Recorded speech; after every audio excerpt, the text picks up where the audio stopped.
Bismillahirrahmanirrahim. Assalamualaikum warahmatullahi wabarakatuh. Alhamdulillah. Wa bihi nasta'in. Ashhadu an la ilaha illallah wahdahu la syarika lah. وأشهد أن محمدًا عبده ورسوله ونصلي ونسلم على هذا النبي الكريم سيد المرسلين وعلى آله وصحبه أجمعين أما بعد أيها المؤمنون اتقوا الله أوصيكم وإياي بتقوى الله فقد فاز المتقون. Muslimin dan muslimat, mudah-mudahan dirahmati Allah Subhanahu wa taala. Di dalam sebuah hadis an Anas radhiyallahu anhu أن رجلا من أهل البادية كان اسمه زاهرا كان يهدي للنبي صلى الله عليه وسلم الهدية من البادية فيجهزه رسول الله صلى الله عليه وسلم إذا أراد أن يخرج. فقال النبي صلى الله عليه وسلم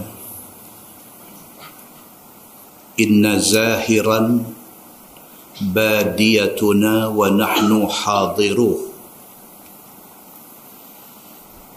وكان النبي صلى الله عليه وسلم يحبه وكان رجلا دميما.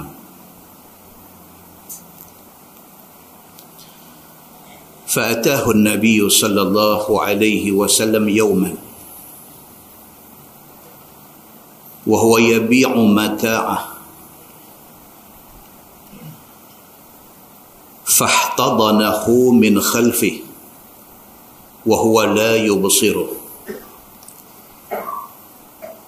فقال الرجل أرسلني من هذا؟ فالتفت فعرف النبي صلى الله عليه وسلم فجعل لا يألو ما ألصق ظهره بصدر النبي صلى الله عليه وسلم حين عرفه. وجعل النبي صلى الله عليه وسلم يقول من يشتري العبد؟ فقال يا رسول الله إذن والله تجدني كاسدا. فقال النبي صلى الله عليه وسلم لكن عند الله لست بكاسد.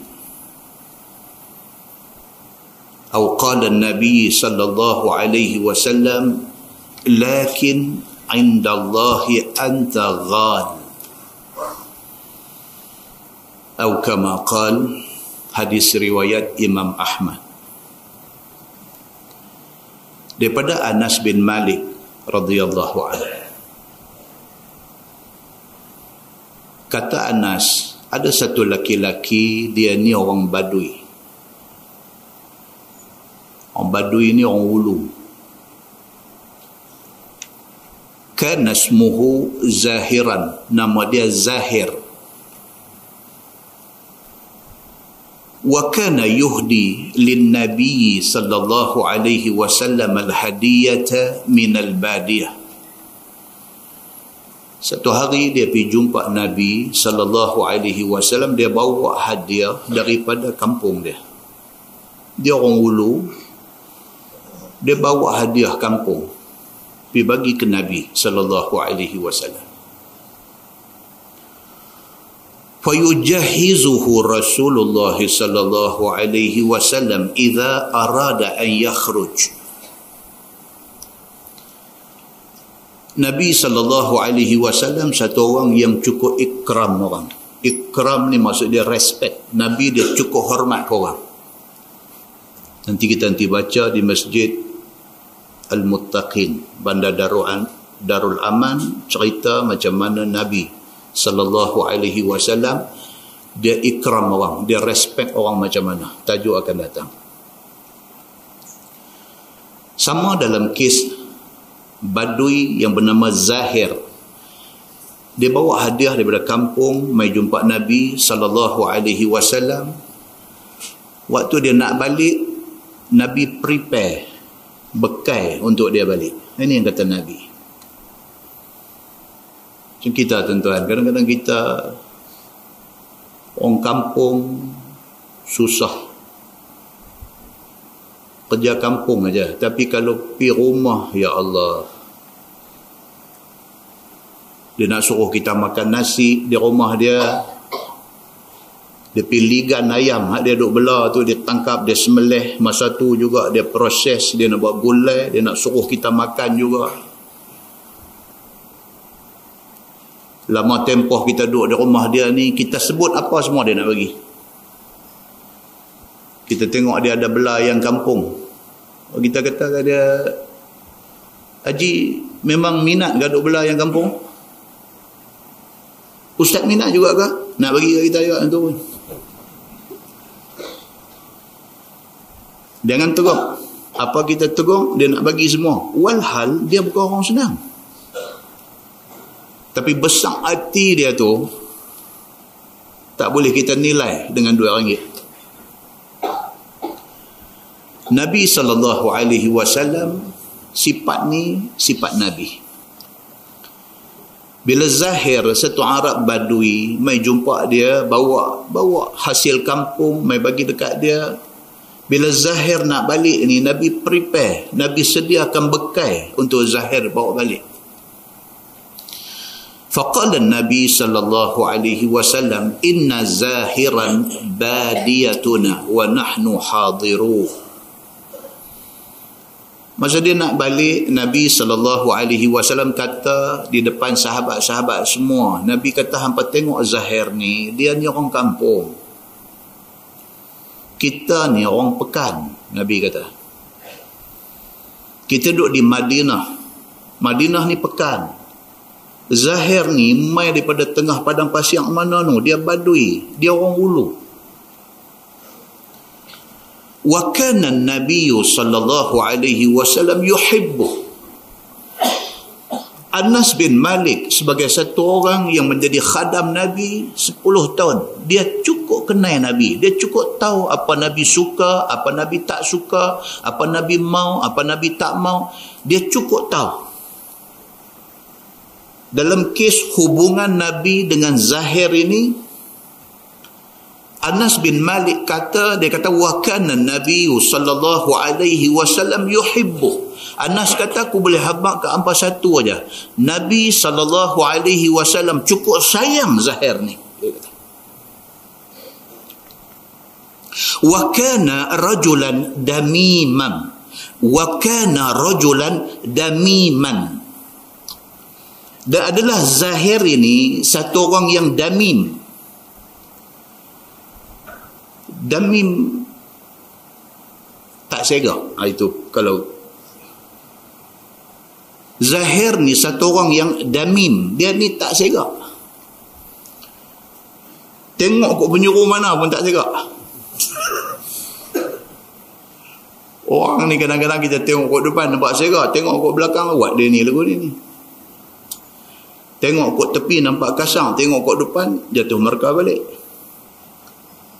Tapi yang kata Zahir ni, yang kata Badui kampung ni, yang kata manusia yang Nabi sallallahu alaihi wasallam cukup sayang ni, dia ni rajulan damiman. Dia ni tengok kok mana pun tak segak. Fa'atahu Nabi sallallahu alaihi wasallam yauman. Satu hari Nabi sallallahu alaihi wasallam jumpa dia. Itu dia nak kata Nabi sayang ke dia tu. Bukan saja dia selalu mai jumpa Nabi, Nabi pun ada hari jumpa dia. Nabi syok kat dia, Nabi sayang dia, Nabi suka kat dia. Kata dalam hadis Anas bin Malik ini, Anas kata satu hari Nabi SAW pergi cari dia. Wa huwa yabi'u mata'ah. Pada waktu itu Zahir ini duk menjual barang. Dia cari makan duk menjual. Fahtadanahu min khalfih. Nabi SAW satu manusia hebat, satu manusia mulia, satu manusia yang disanjung tinggi oleh orang. Tiba-tiba Nabi melawak dengan Zahir ni. Nabi pergi tempat dia tengah duk menyaga, Nabi mai kat belakang, Nabi peluk dia. Ni kasar ni gaya ni. Nabi melawak macam tu. Wahuwa la yubsiruh. Sedangkan Zahir tak nampak siapa dia ni yang mai belakang tahu mai peluk dia ni. Faqala ar-rajul, maka kata dia, Zahir ni kata, arsilni man hadha. Dia kata lepas aku. Orang mai peluk kat belakang ni tak tahu siapa ni. Arsilni, dia kata lepas aku. Man hadha, siapa ni duk mai melawak lagu ni. Faltafata fa'arafa an-nabiy sallallahu alaihi wasallam. Nabi lepas sikit, dia pun beralih Nabi sallallahu alaihi wasallam. Faja'ala la ya'lu ma alsaqa zahrahu bi sadri an-nabi sallallahu alaihi wasallam hina arafa. Bila beralih tengok Nabi SAW rupanya yang melawak dengan dia, yang main peluk belakang dia. Bila dia tahu kata yang peluk tu Nabi, dia lagu tak mau lepas. Lagu duk tolak dada bagi kena, duk tolak belakang dia bagi kena dada Nabi SAW.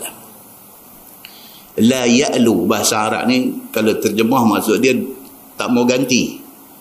Tak mau ganti ni maksudnya tak mau bercerai belakang dia dengan dada Nabi sallallahu alaihi wasallam. Tak mau nak biang dada Nabi, biang kalau boleh melekat terus di belakang dia. Begitu. Wa ja'ala an-nabi sallallahu alaihi wasallam yaqul.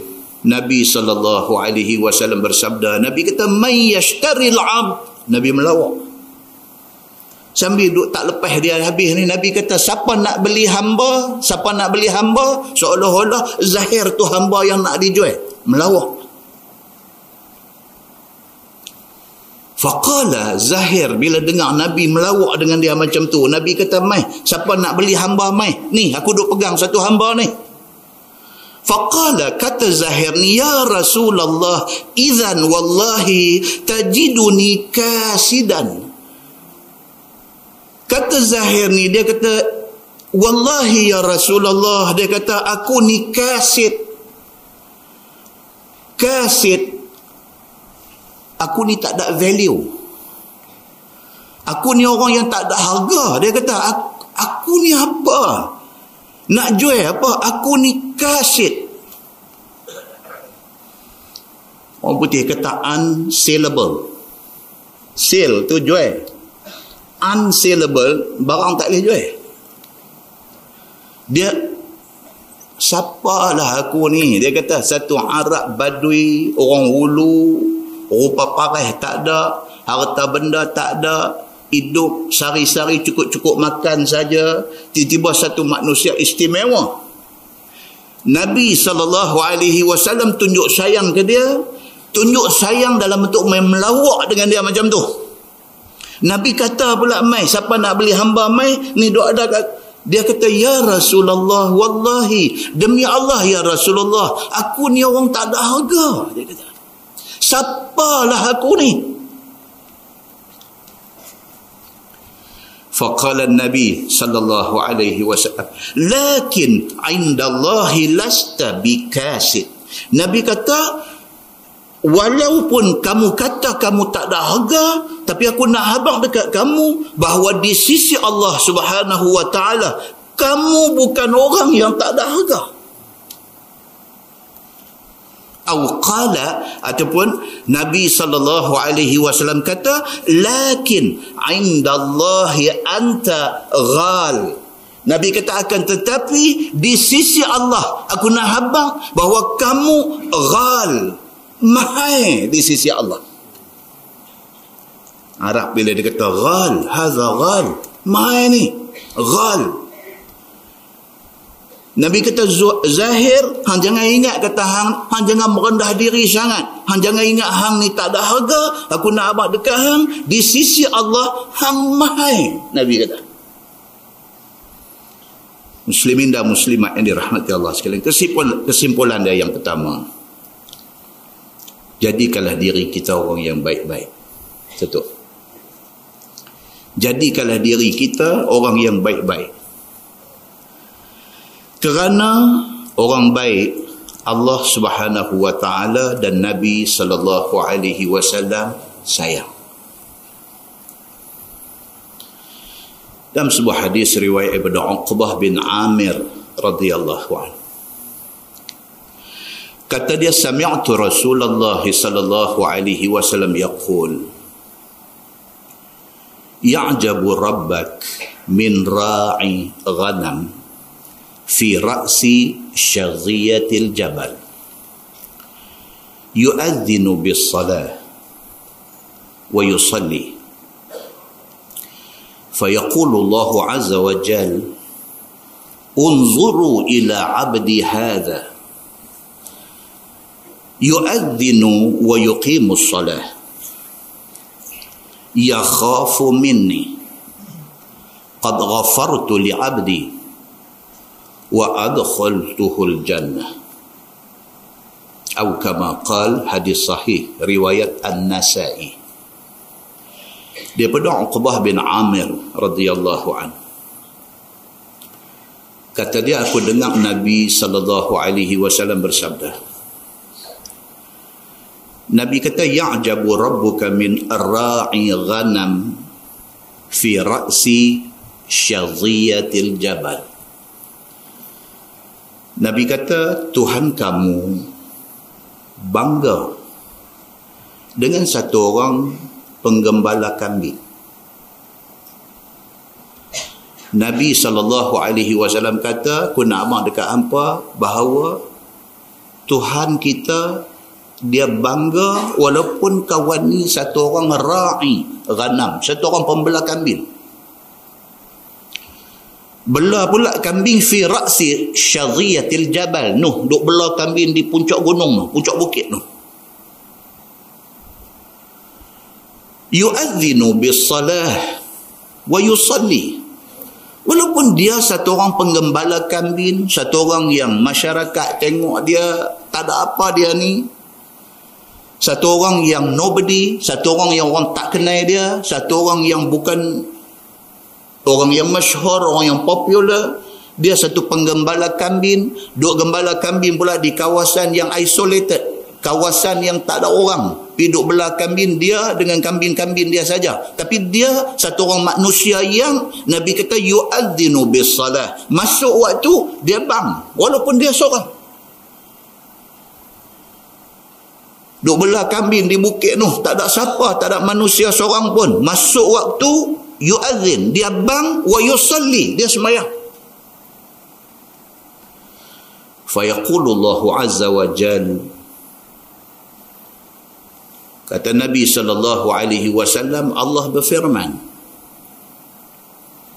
Allah kata, unzuru ila abdi hadza, Tuhan kata, hampa tengok ni hamba aku yang seorang ni, yu'adzinu wa yuqimus salah. Walaupun dia penggembala kambing, walaupun dia duduk di tempat yang tak ada mata yang melihat dia, tapi masuk waktu dia bang dan dia semayang.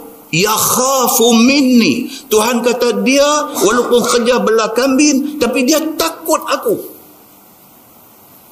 Walaupun dia miskin, walaupun dia tak ada apa, tapi dia takut dekat aku. Walaupun dia duduk di tempat mata manusia tak tengok, tapi takut dia kepada aku. Doa ada dalam hati dia.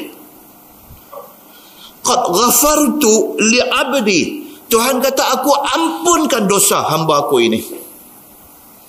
Pasal apa? Pasal dia takut Allah. Dalam apa keadaan sekalipun, dia takut Allah. Bukan dia takut Allah depan orang. Bukan dia takut Allah kerana nak tunjuk ke orang. Tapi dia takut dengan Allah kerana dia takut sungguh dengan Allah. Tuhan kata, qad ghafartu li abdi. Dia ada dosa, aku ampun semua. Wa adkhaltuhul jannah. Dan aku janji orang yang macam ni, aku letak dia dalam syurga.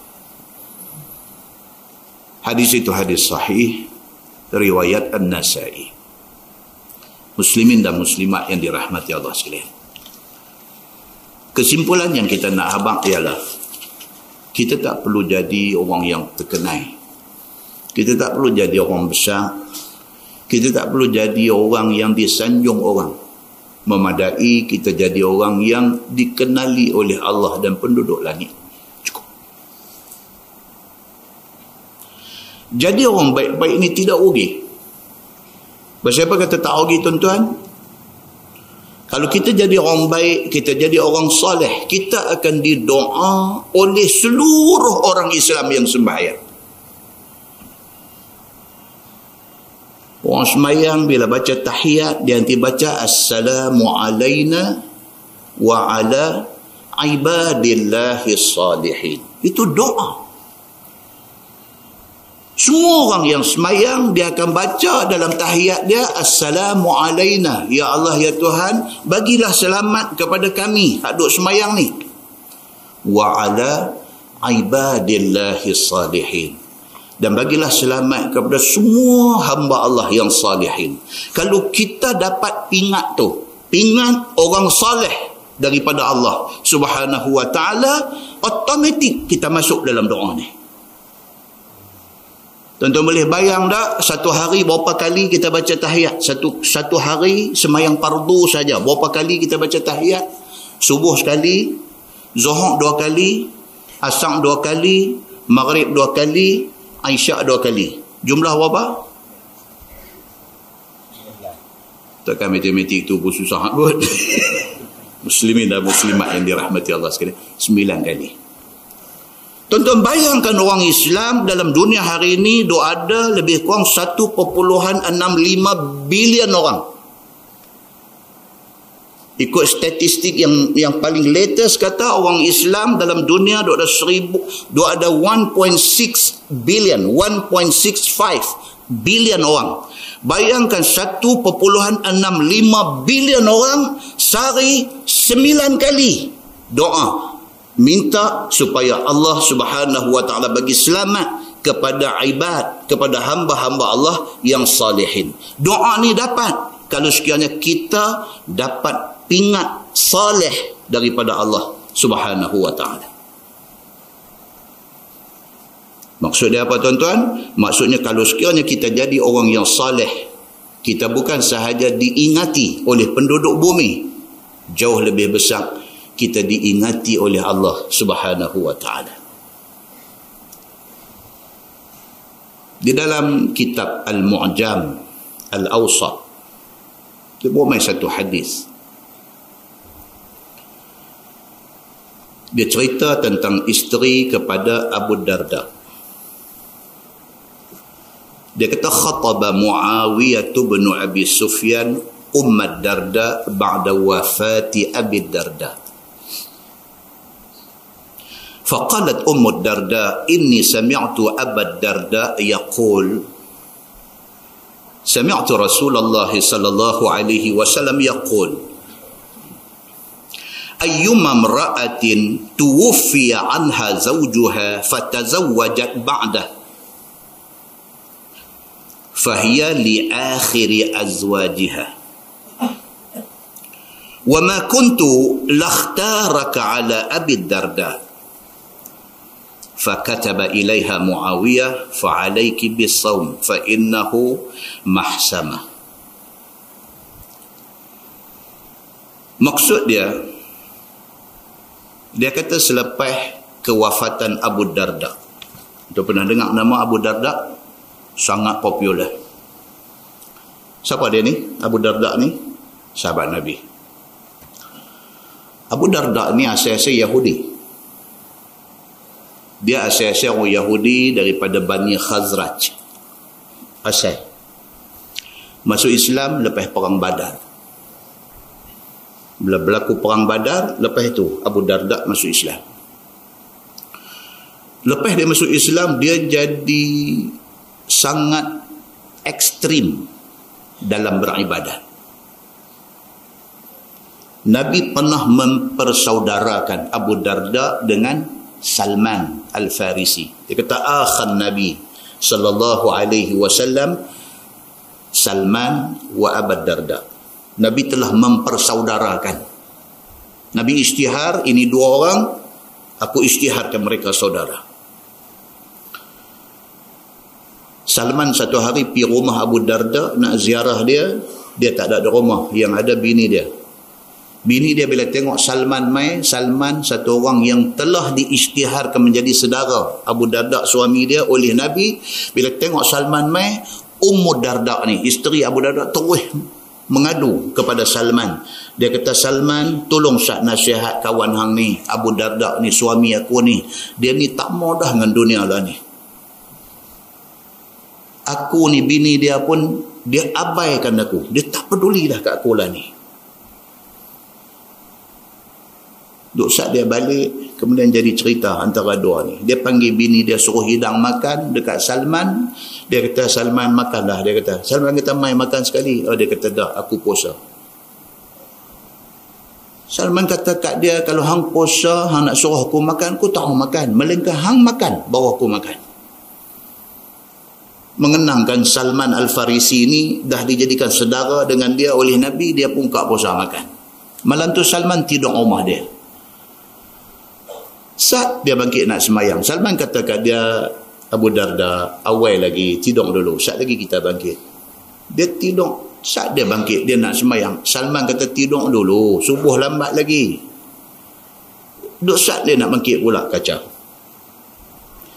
Otak dia tak ada fikir lain, melainkan dia nak beribadah kepada Allah.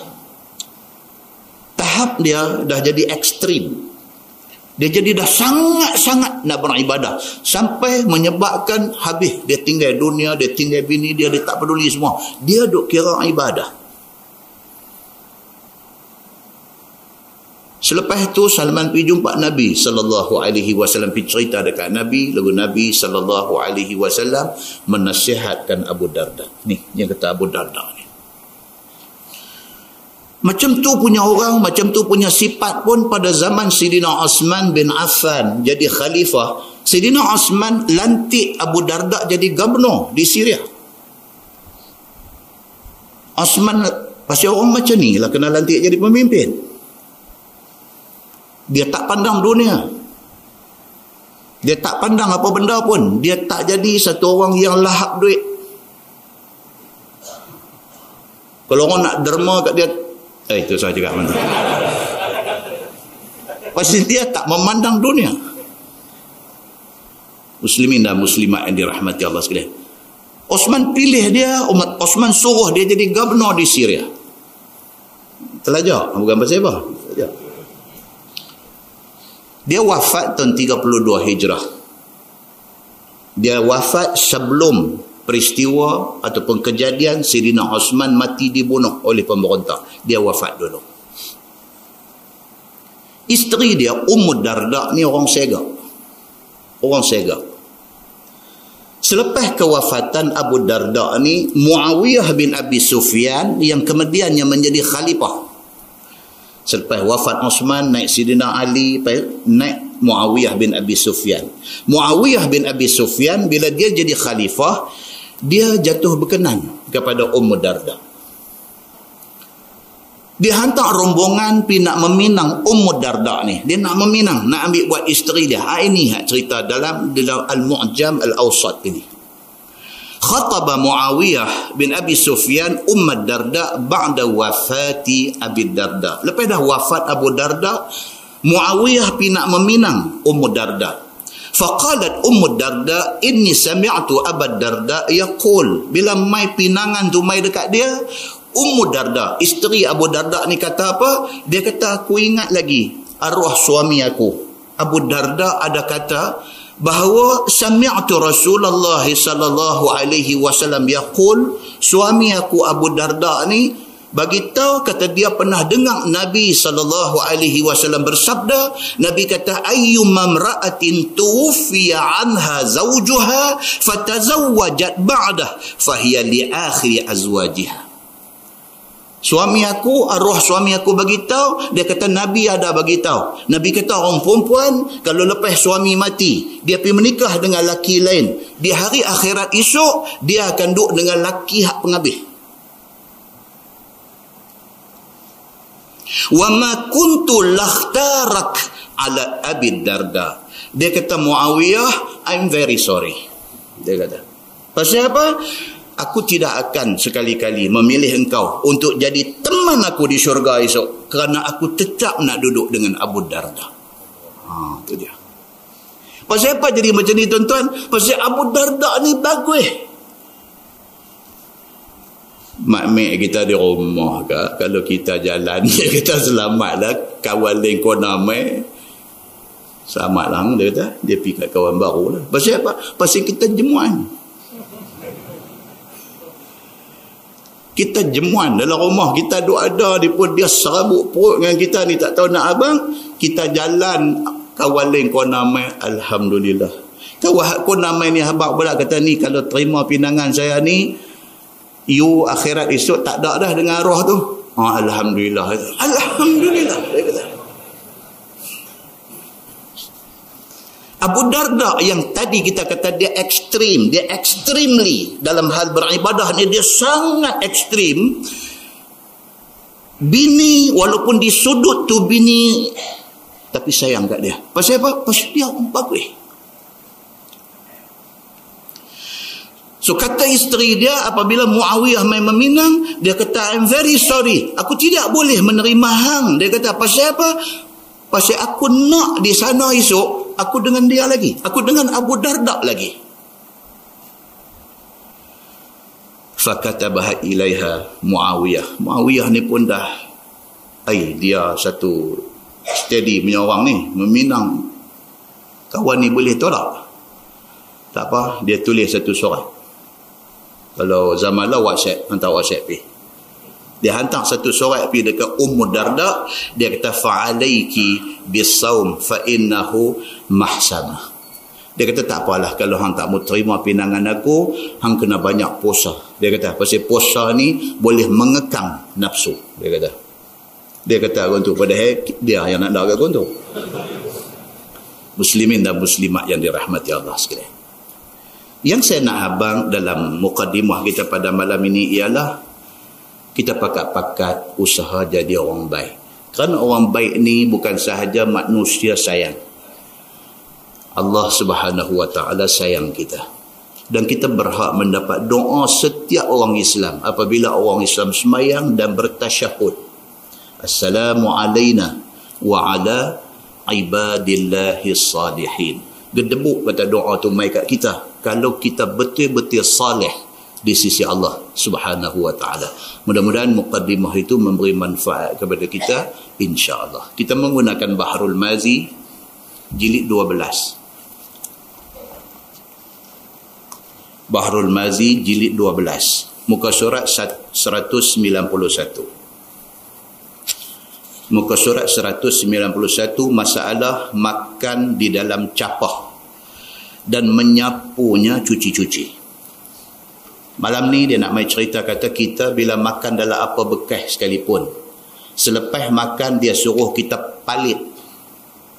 Kalau pinggan, pinggan lah. Kalau mangkuk, mangkuk lah. Capah ni kalau dalam bahasa hadis ni qas'ah. Qas'ah ni dia kecil daripada talam, tapi dia besar daripada pinggan dan dia dalam sikit, nak macam mangkuk tapi besar. Yang tu dipanggil qas'ah. Jadi kalau makan, dia kata apa pun bekas yang kita guna untuk makan, palit. Kalau ada kuah, palit, habis. Itu yang dia nak beritahu. Sesungguhnya orang-orang zaman dahulu selalu makan di dalam capah. Dia kata orang dulu makan tu dia. Macam kita pergi Arab lah ni lah. Kita minta nasi, tu dia bagi. Kita tanya, ni nak makan berapa orang ni? Kalau talam langsung kita tahu 3 atau 4 orang. Ni kecil pada talam tapi besar pada pinggan. Dia bubuh pula bumbun. Kalau kita nak pergi turun nak mukul padi, sedap lah banyak tu. Ni kita kata ni berapa orang nak makan? Dia kata seorang lah. Yang tu yang kata qas'ah. Orang dulu-dulu dia kata makan di dalam qas'ah. Dan orang sekarang dia kata makan di dalam pinggan. Itu cerita dia. Maka syarak kita telah menyuruh seseorang yang sudah habis makan yang di dalam pinggan itu, sayogia ia menyapu cuci dengan jarinya, habiskan apa yang ada di dalam pinggan itu. Ni hak kita duk baca ni dalam kes kita makan nasi di rumah ataupun makan nasi, orang jamu kita buh satu pinggan nasi, dia suruh habis. Sekejap lagi dia mai pula satu tajuk abang dulu. Sekejap lagi tuan-tuan kata tadi kata suruh habis.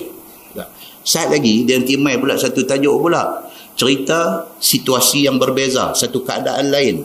Kita pergi rumah orang buat keluar jamu karipap 10 biji.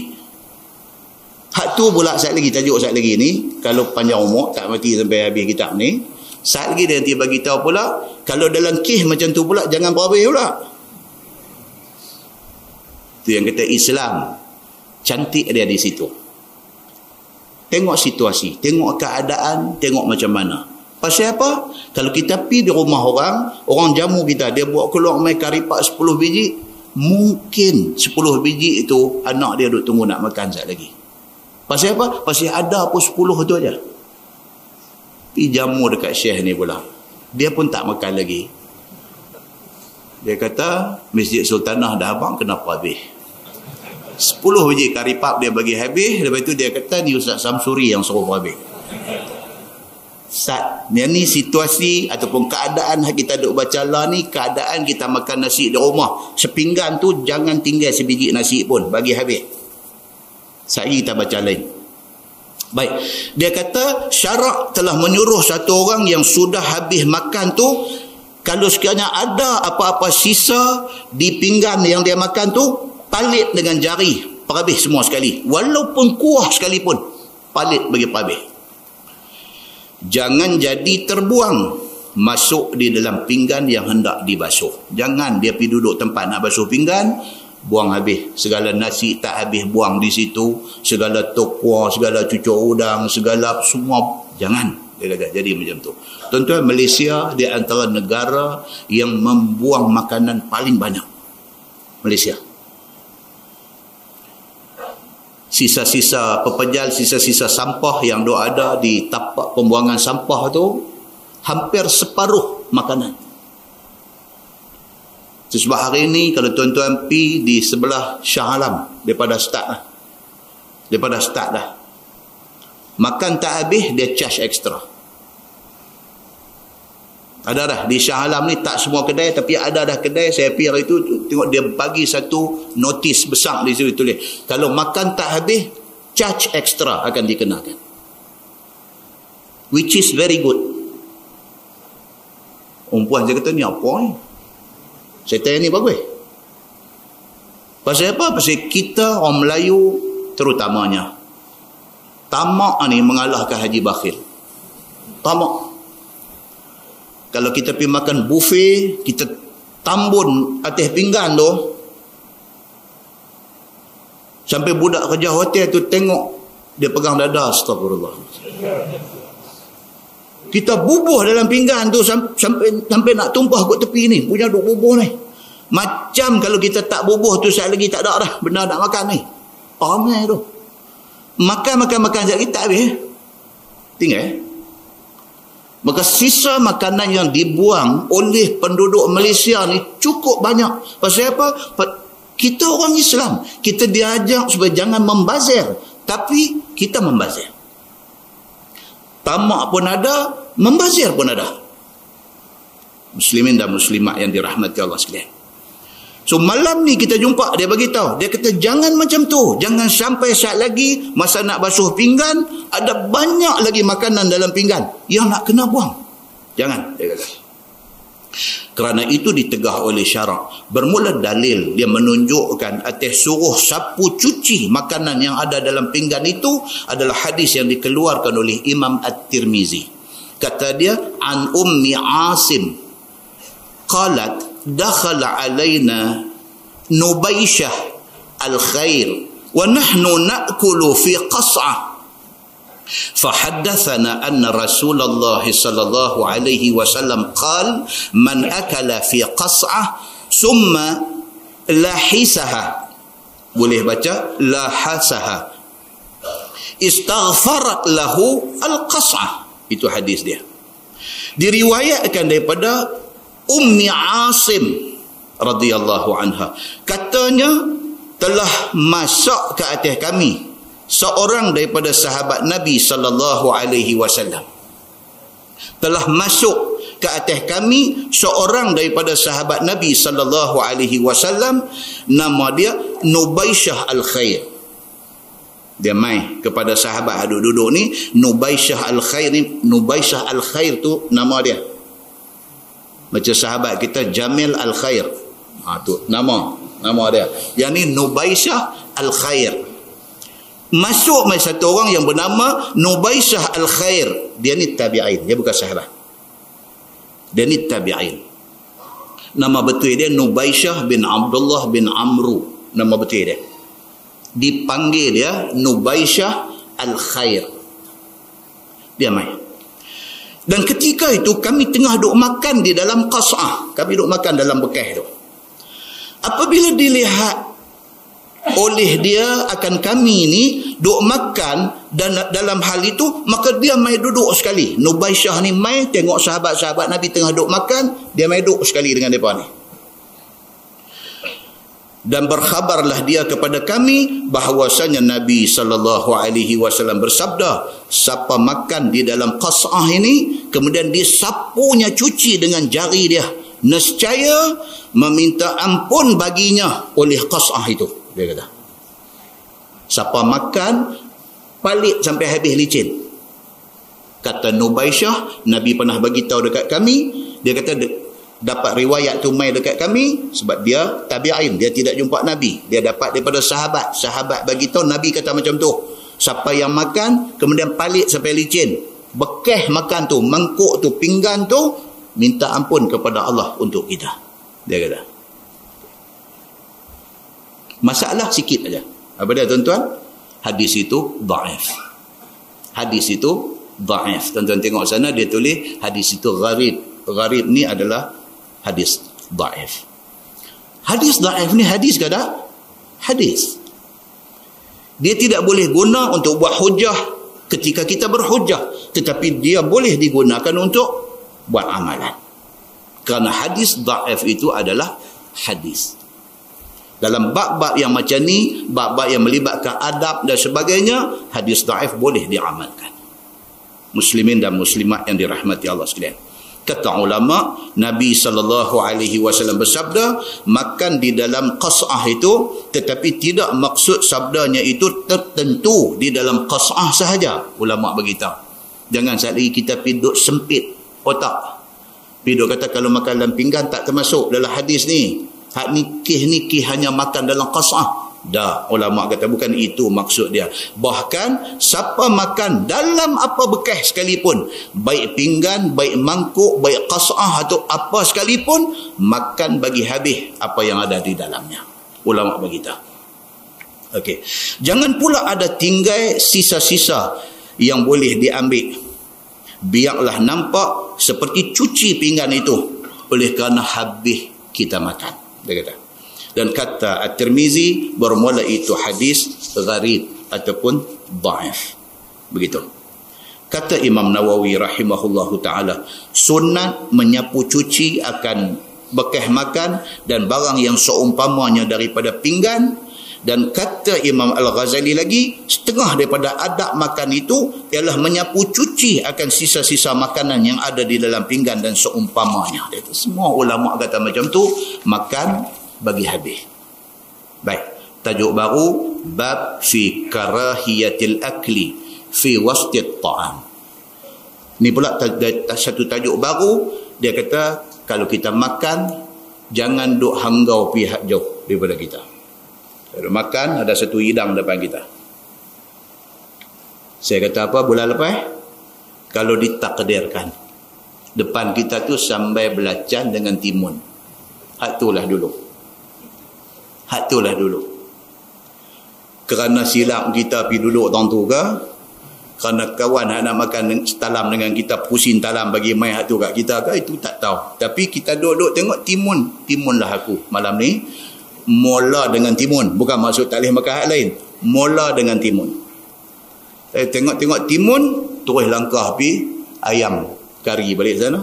Itu tak boleh. Ini yang dia nak beritahu. Okey. Dia kata ini bab yang datang pada menyatakan hadis yang menerangkan tegah makan makanan yang di tengah. Dia suruh start tepi dulu. Ketahuilah saudaraku, apabila makan ramai-ramai di dalam satu talam misalnya, ataupun di dalam satu hidang, ataupun di dalam satu bekas, hendaklah makan start daripada tepi talam, ataupun bekas yang ada di depan kamu dulu. Ini ada. Tuan kita mengaji daripada sekolah rendah, pergi sampai sekolah menengah, pergi masuk universiti, pergi sambung buat master's degree, pergi buat PhD. Ada orang ajak kat kita benda ni? Tak ada. Pasal apa? Pasal ini bab adab. Pasal ini bab akhlak. Sebab kadang-kadang mengaji sampai PhD pun akhlak tidak ada. Adab tidak ada. Pasal benda ni tak diajar. Tidak ada dalam silibus. Dulu, zaman kita dulu mengaji sekolah Arab petang-petang, ada satu tajuk akhlak. Dulu. Kan dulu kita mengaji sekolah rendah, dalam jadual ada Jawi. Jawi pun ada dulu. Jawi. Sekolah rendah kita dah belajar dah. Dia tak jadi macam gambar P. Ramli tu. Alif, ya, mim, itik. Dia tak jadi tu. Pasal kita belajar Jawi. Tapi apabila sahabat kita menghapuskan pengajaran Jawi, sahabat juga yang tu pun. Apabila sahabat kita menghapuskan pelajaran Jawi di sekolah, maka lahir daripada penghapusan Jawi itu, lahir generasi Islam yang tidak reti baca Jawi. Sayang. Maka jawablah sahabat itu di depan Allah Subhanahu wa ta'ala. Muslimin dan muslimat yang dirahmati Allah sekalian. Macam itulah halnya dengan apa yang jadi pada hari ini. Pelajaran akhlak tidak diajar. Apabila pelajaran akhlak tidak diajar, kita boleh melahirkan generasi yang berpelajaran dan mempunyai ijazah yang tinggi-tinggi, tetapi tidak berakhlak. Sedangkan ulama dulu-dulu kata apa? Dia belajar akhlak dulu. Sampai dia dah lendik elok dah. Dia belajar ilmu. Supaya bila dia jadi orang yang berilmu, dia orang yang berilmu dan berakhlak. Muslimin dan muslimat yang dirahmati Allah sekalian. So, dia kata jangan kita melangkau dan mencapai barang yang di tengah talam ketika nak mula makan. Jangan, dia kata. Ataupun bekas yang di depan orang lain. Jangan kita pergi langkau ambil. Kita duduk depan kita yang ni, lauk tu duduk depan kawan kita. Tangan kita sedepah pergi ambil. Jangan, dia kata, kerana itu buruk adab. Dia kata.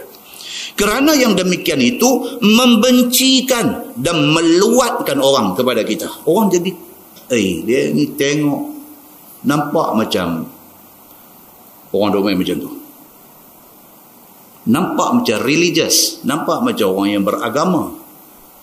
Tapi awak perangai bodoh, orang cakap macam tu. Pasal apa? Pasal kita tidak belajar adab. Maka kita jadi orang yang kurang beradab. Begitu. Baik. Kerana bercampur dengan tanganmu dihantarkan ke mulut orang itu, maka itu kurang adab. Hidup suar tangan macam tak elok, dia kata. Dan apabila makan dengan orang-orang di dalam satu hidang yang banyak jenis lauk, maka hendaklah capai lauk yang ada di depan kamu lebih dahulu. Bahasa macam duduk kelas tadika aja kita ni, duduk ngaji bab-bab lagu ni. Kan? Orang lah ni duk belajar ni pasal muamalat Islam, nak cerita pasal ni business multi level marketing ni halal ke tak ke apa tu. Orang duduk bincang tajuk tu dah. Ni duk cerita ni kalau jadi astronot, kita naik jadi angkasawan, naik pergi ke angkasa, kita nak semayang, nak menghadap kiblat kat belah mana. Tajuk tu orang duk bercakap. Ni duk habang makan, jangan duk hanggau tangan pergi ke orang. Rasa macam baru masuk kelas ibtidai. Baru masuk macam masuk kelas tadika macam tu. Tapi adakah pelajaran ini mendowngrade kita, menjatuhkan kita ke satu kedudukan yang dipandang hina? Dah. Pasal apa? Pasal ini akhlak. Orang pernah pergi rumah Nabi SAW, tanya Aisyah, isteri Nabi SAW, kaifa khuluqun Nabi SAW? Bagaimana akhlak Nabi SAW? Aisyah jawab apa? Aisyah kata, kana khuluquhul Quran. Aisyah kata, hang baca Quran, apa yang ada dalam Quran itu akhlak Nabi. Maknanya important, penting ke tak akhlak ni? Sangat important, sangat penting dalam kehidupan semua orang yang mengaku Islam. Maka kalau kita terpaksa kena reverse, kita kena ghostan balik, belajar bab ni, itu bukan satu benda yang menjatuhkan kita. Sebaliknya itulah benda yang akan mengangkat kita. Kalau kita faham dan kita beramal dengan adab Islam yang ditunjukkan ini, insya-Allah kita akan jadi orang yang kedudukan tinggi di sisi Allah Subhanahu wa taala. Kemudian dia kata, ambillah mana-mana makanan yang kamu teringin dengan lemah lembut. Dia kata, ambil ada depan kita dulu, lepas tu kalau dah ni dah duk tunggu depa tak suamai lagi ayam ni awak depan ni. Kadang hak makan setalam ni pun bukan, kan, ada hak saja nak kenal kita pun ada. Kita duk tunggulah buat tertib ni, tak kira lah duk pepak timun ni daripada sekepin duk buat tertib. Ayam tak main juga lagi. Aku nak langkau pi tadi baru mengaji, tak langkau nampak aku timun dalam malam ni. Kan? So dia beritahu juga jalan keluar kepada penganiayaan itu. Dia beritahu jalan keluar. Dia kata apa? Ambil hak depan dulu. Duk tunggu depa tak suamai, kita pun minta mohon, minta lagu tu. Tebaikan sikit muka tu. Minta dia tak ada kurang kata mengkelai. Jadi keadaan tu nampak sangat tertib dan bersopan. Ayam pun dapat, sopan pun ada. Cantik. Lagu tu dia beritahu. Bagus juga kitab ni. Dia bagi jalan kat kita nampak cara tu. Dan dia kata, dan tidaklah dia kata membencikan orang. Orang pun tak kata apa kat kita. Bila kita duk kena timun lebih separuh pinggan dah timun, lepas tu baru kita kata minta suara ada kuah tu sikit, dia lekat dah. Oh dia pun kata, oh, Allah minta maaf bagi. Kita pun okey. Kan? Dan dia pun kata, tertib sungguh dia ni. Jadi dapat semua. Dia kata. Jangan pula dia kata berebut-rebut menuju kepada kesemua yang sedap-sedap. Jangan. Dia kata jangan. Jangan lagu mata macam sintang duk tengok. Jangan buat lagu tertib macam tu. Kerana perbuatan melangkau mencapai ke tempat orang itu ditegah syarak. Dia kata piduk hanggau tu tak boleh. Dia kata itu agama tak mau macam tu. Bermula dalil yang menunjukkan yang demikian itu adalah sebagai hadis yang dikeluarkan oleh Imam At-Tirmidzi. Tuan cantik tuan-tuan. Tuan-tuan just imagine, cuba bayangkan Nabi 10 tahun ni 12 tahun dia ada di Mekah. 10 tahun dia ada di Madinah. 12 campur 10 22 tahun. Nabi didik sahabat macam ni.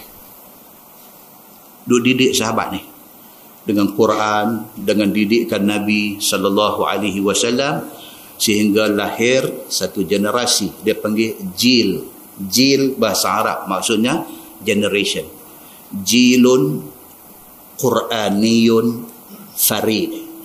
Disebut macam tu. Generasi sahabat Nabi ni disebut jilun Quraniyun farid. Satu generasi Al-Quran yang unik. Lahir generasi ini. Islam tidak perlu lagi dibaca di dalam kitab-kitab. Tengok sahabat tu, itu Islam. Zaman tu orang masuk Islam ni bukan dengan piduk cari kitab baca apa-apa semua. Tengok peribadi sahabat Nabi tu nak masuk Islam. Berjayanya Nabi SAW tarbiyah, didik generasi sahabat ni sampai depa tu jadi macam Quran berjalan. Bukan 4 khulafa ar-rasyidin ni sahaja. Sahabat-sahabat Nabi yang sempat menerima tarbiyah, pendidikan daripada Nabi SAW, membawa Islam ke seluruh dunia.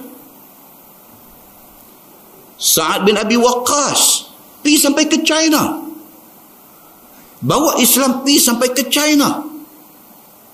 Tapi dia balik dan dia meninggal di Madinah. Ustaz, tu yang kubung ni dia kata duk ada di Guangzhou, itu kubung orang hak tolong bawa back Sa'ad bin Abi Waqqas. Pasal apa kata macam tu?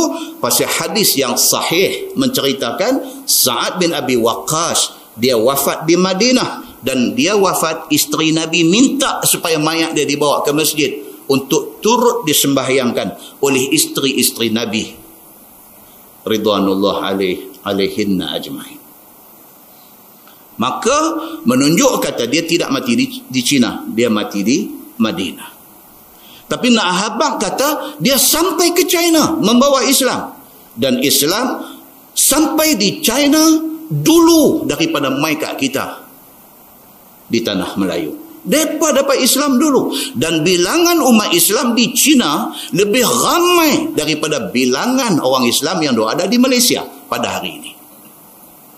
Muslimin dan muslimat yang dirahmati Allah sekalian. Demikian Islam berkembang pada zaman para sahabat Nabi ridwanullah alaihim ajma'in. Baik, hadis dia kata ani bin Abbasin anna Nabiyya sallallahu alaihi wasallam qala al barakah tanzilu wasat ta'am fakulu min hafataihi wa la ta'kulu min wasatih. Maksudnya diriwayatkan daripada satu sahabat Nabi SAW yang masyhur alimnya, dan dia daripada bangsa Quraisy, dan dia sepupu Nabi SAW, iaitu Abdullah bin Abbas radhiyallahu anhuma. Dia sepupu Nabi. Pasal apa dia sepupu? Pak dia Al-Abbas adalah pak penakan Nabi. So Abdullah bin Abbas sepupu Nabi. Bahwasanya Nabi SAW bersabda, bermula barakah itu turun tengah-tengah makanan. Kita duk makan, dalam hidangan itu Allah turunkan barakah, turun mai di tengah-tengah hidangan itu. Allah buat turun tentu, dia kata. Maka makanlah oleh sekalian kamu daripada tepinya dulu, dan jangan makan sekalian kamu terus di tengahnya. Itu dia. Oleh kerana barakah itu turun di tengah, makan kot tepi dulu, barulah kita sampai ke tengah, supaya barakah itu tidak segera habis. Ambil semua, barulah sampai kepada tumpuk barakah itu. Kerana Nabi SAW kata barakah diturunkan di tengah-tengah makanan. Kata At-Tirmizi, bermula ini hadis sahih. Masalah makan melangkau dan menuju ke tengah hidangan. Kata Imam Ghazali di dalam syarah bagi Ihya, dan janganlah makan sebelah atas daripada hidangan yang di hadapan kamu. Imam Ghazali, dia lagi pula, dia ni ulama tasawuf. Dan tuan-tuan rajin duk baca kitab Ihya. Oh, kitab Ihya ni saya sekolah menengah dulu baca dah. Walaupun dia dipertikaikan oleh sarjana macam-macam, kata di dalam dia ada banyak hadis yang dhaif, bahkan ada hadis yang macam-macam. Itu adalah persoalan ilmiah. Tapi konten Ihya itu sangat bernilai tinggi. Kerana dia ditulis oleh orang yang sangat mengamalkan ilmu, Imam Al-Ghazali. Dan dia pula satu orang yang amat fokus di dalam bab tasawuf. Tasawuf ni apa tuan-tuan? Imam Malik rahimahullahu ta'ala, Imam mazhab Maliki, Imam Madinah. Imam Malik ni Imam Madinah. Dia kata, Dia kata man tafaqqaha bi ghairi tasawufin tafassaqa. Dia kata wa man tasawufa bi ghairi tafaqquhin tazandaqa wa man jama'a bainahuma faqad tahaqqaqa. Imam Malik rahimahullahu ta'ala dia kata macam tu. Dia kata bang siapa yang belajar fiqh tidak belajar tasawuf. Tasawuf ni maksud dia apa tuan-tuan? Belajar cuci hati bagi bersih. Dia jaga hati dia, jangan ada riak, jangan ada ujub, jangan ada sombong, jangan ada takabur. Dia isi dalam hati dia sifat-sifat yang mahmudah. Dia isi dalam hati dia sifat zuhud. Itu tasawuf. Bang siapa yang belajar fiqh, kata Imam Malik, tak belajar tasawuf, akhirnya dia menjadi fasik. Ilmu banyak, buka kancing baju, pukul dada, bercakap depan orang semua, seolah-olah dia saja betul, semua orang salah. Itu orang yang ada ilmu, orang yang faqih, tetapi tidak ada tasawuf. Sebaliknya, kata Imam Malik, wa man tasawufa bi ghairi tafaqquhin tazandaqa. Bang siapa yang pi ambil tasawuf saja, dia duk kira orang main mengajar di masjid tapi rumah pun dia tak pergi mengaji. Dia sembahyang masjid 5 waktu, tapi dia tak ada pernah tunggu dalam pengajian di masjid. Ada macam ni punya orang, ada dan ramai. Dia sembahyang masjid 5 waktu, habis maghrib turun pakai kasut balik. Dia tak suka mengaji. Dia balik di rumah, dia duk kira doanya biji tasbih. Zikir ni kira basah mulut dengan zikir. Sampai kononnya biji tasbih itu dia duk pakai berpuluh tahun sampai jadi halui. Merepek punya cerita. Cerita kata dia ni punya kuatnya ni punya duk ni tarik tasbih zikir ni, biji tasbih itu kononnya daripada besar sampai jadi halui. Kita dengar pun ni cerita lawak apa ni? Muslimin dan muslimat yang dirahmati Allah sekalian. Mengaji tak mau. Ada kuliah pengajian, ada siapa pun dia tak mau dengar. Dia kira dia sembahyang 5 waktu, dia kira dia berzikir, dia kira dia tak mau nak cari dosa, dia kira macam tu. Imam Malik kata wa man tasawufa bi ghairi tafaqquhin, barang siapa yang dia kira nak tasawuf, nak jaga bagi bersih, bagi apa, mengaji tak mau, tazandaqa, dia silat-silat boleh jadi kafir zindik. Ilmu tak ada. Ilmu tak ada. Bila ilmu tak ada, ilmu ni maksud apa tuan-tuan? Quran dengan hadis, itu ilmu. Bukan cerita-cerita. Yang kata ilmu dalam Islam ni ialah Quran dan hadis Nabi. Itu ilmu. Bila dia tak mengaji Quran, hadis, dia tak mengaji, dia boleh jadi macam-macam. Sekali dia dengar, dia berkata ni, jom kita pergi jeneri. Dia berkata, ada satu tok wali apa di situ, dia ni lagu ni cerita hebat. Dia terekam dia. Ni hak duk mengajar tapi rumah dia tak pergi dengar. Dia pergi cari hak tu. Dia kata hak ni tak apa karan ni. Dia kata di wing ada satu lagi. Ni contoh semua ni, bukan ada betul pun, tak ada. Saya lagi contoh apa, mai duk tanya ustaz, kata jeneri tu sebenarnya. Tak ada. Ini tidak ada kena mengena dengan yang hidup ataupun yang sudah mati. Tak ada. Ni contoh semata-mata. Dah, dia kata hak ni pun sebenarnya tak apa. Dia kata wing tu kasar lagi. Pasal apa? Hak jeneri ni pun pergi ambil dekat wing tu. Kita terekam pergi wing pula. Duk jadi lagu tu. Hak Quran, hak hadis, hak ilmu betul ni, tak mau nak ambil, nak pergi ambil hak pelik-pelik ni. Pipi jumpa di wing ni, dia kata kita ni lagu ni lah. Dia kata kita ni betul-betul kita ni semayang pasal apa? Dia nak main lagu tu. Semayang, kata pasal kita kena semayang, kata orang Syah. Dah tak boleh jawab lagu tu. Dia kata kulit sangat. Dia kata kita kena tahu ni, kita semayang ni betul-betul pasal apa? Mu semayang pun mu tak tahu, dia duduk main tu. Kita berdengar, aku selama ni umur dah 56 ni, malah ni awak ni semayang pun tak betul. Dia jadi serabut. Walhal Islam ini mai di atas hujjah Al-Quran dan hadis Nabi sallallahu alaihi wasallam. Dia tidak mai dengan soalan pelik-pelik yang tidak ada jawapan. Nabi sallallahu alaihi wasallam pesan. Nabi kata taraktu fikum amrain. Nabi kata aku tinggalkan hampa dua aja. Apa dia? Quran dengan hadis Nabi. Kalau hampa pegang sungguh-sungguh, in tamassaktum bihima, kalau hampa pegang sungguh dengan Quran, dengan hadis Nabi, lan tadillu abada. Sampai bila pun hampa tak akan sesat. Nabi punya pesan sampai macam tu. Kita tak mau mengaji Quran, kita tidak mau mengaji hadis, kita tidak mau tengok tafsir Quran, kita tidak mau tengok syarah hadis. Kita nak pergi cari ni petua pelik-pelik ni. Akhirnya kita tersasar daripada jalan hak Nabi tunjuk. Nabi habang dah jalan kita ni siratan mustaqimah. Ni jalan kita, jalan lurus, straight.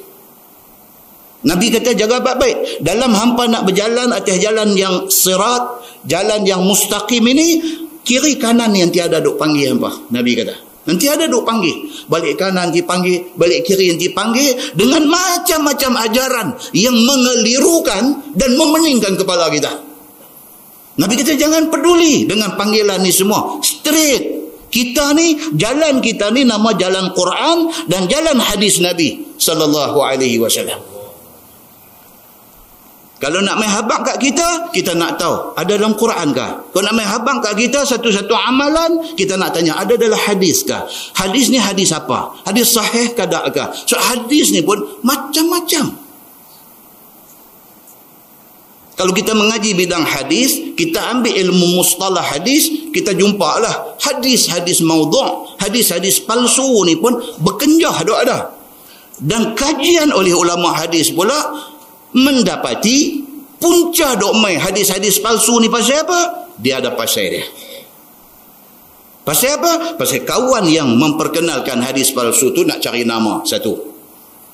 Kadang-kadang ada juga geng yang cipta satu hadis dengan tujuan supaya dia nak suruh orang buat satu benda. Maka dia cerita bagi nampak macam benda tu dahsyat sangat. Maka orang pun pergi buat benda tu. Tujuan dia baik, nak suruh orang buat benda baik, tapi dia menipu atas nama Nabi. Itu salah. Muslimin dan muslimat yang dirahmati Allah. Kita baca Bahrul Mazi. Bahrul Mazi ni kitab hadis. Kitab hadis At-Tirmizi.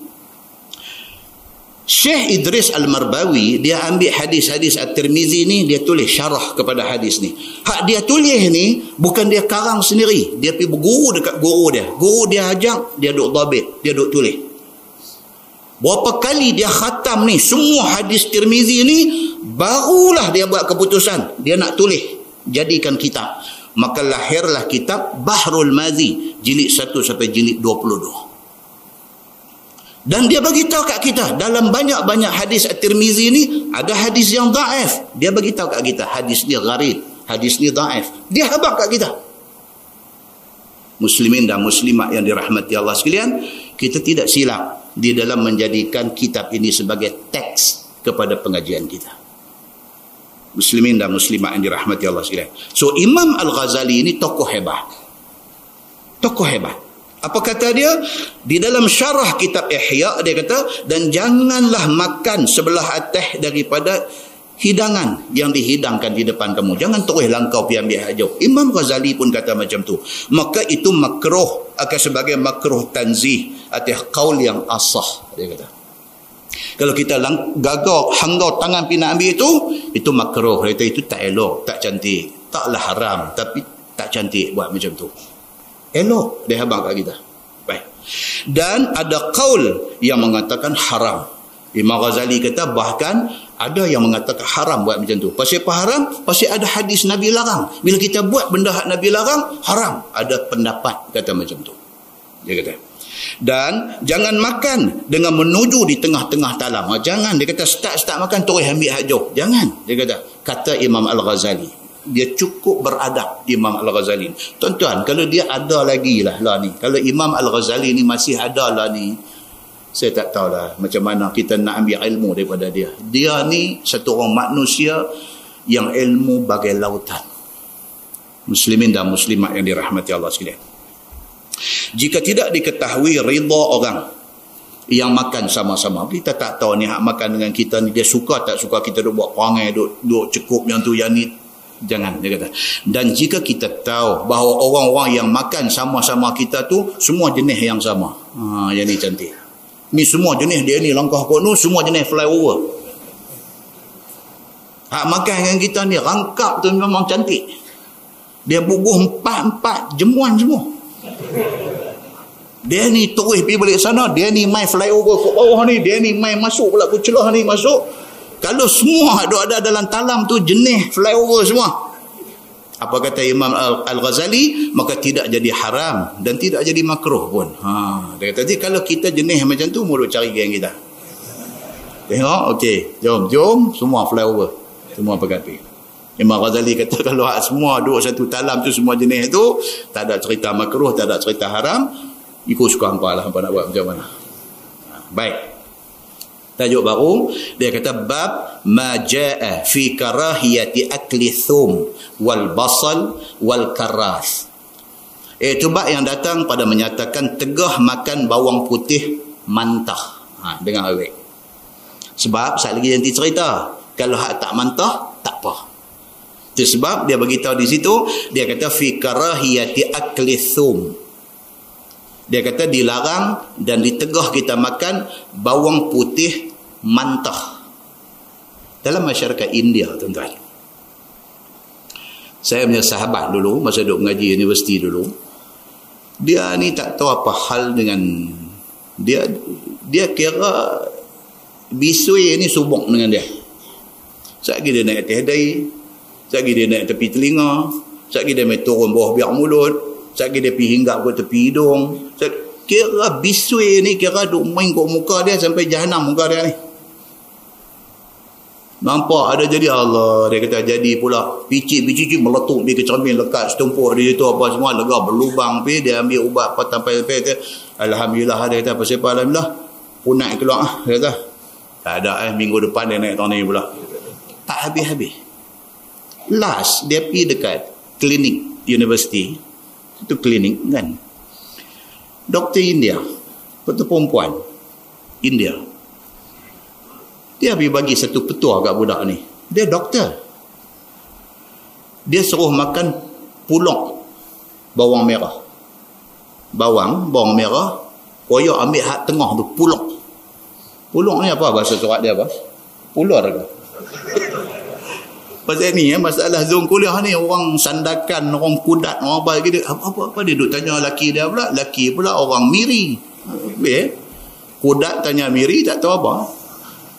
Pulak ni apa? Hak tengah tu lah. Apa bahasa surat? Dia piah. Kan? Jadi bawang merah tu kupas, lepas tu koyak. Hak tengah putih tu. Pulak tu, dia kata you makan ni, dia kata kat kawan ni. You makan pulak ni. Tiap-tiap malam nak tidur, ambil 3 bawang merah, ambil pulak makan. Ambil pulak makan.